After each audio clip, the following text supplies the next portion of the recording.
tem feito grandes coisas através dessa música.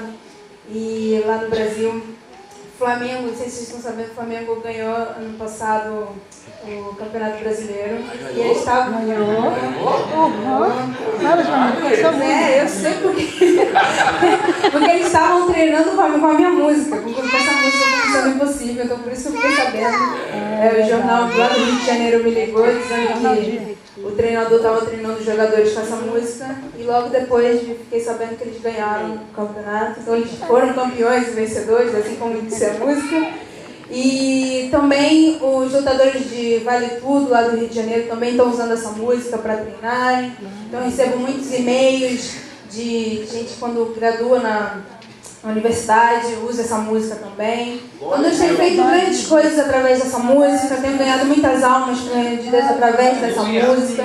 Então dou glória a Deus por isso, é o nosso objetivo aqui na Terra. Então fico muito feliz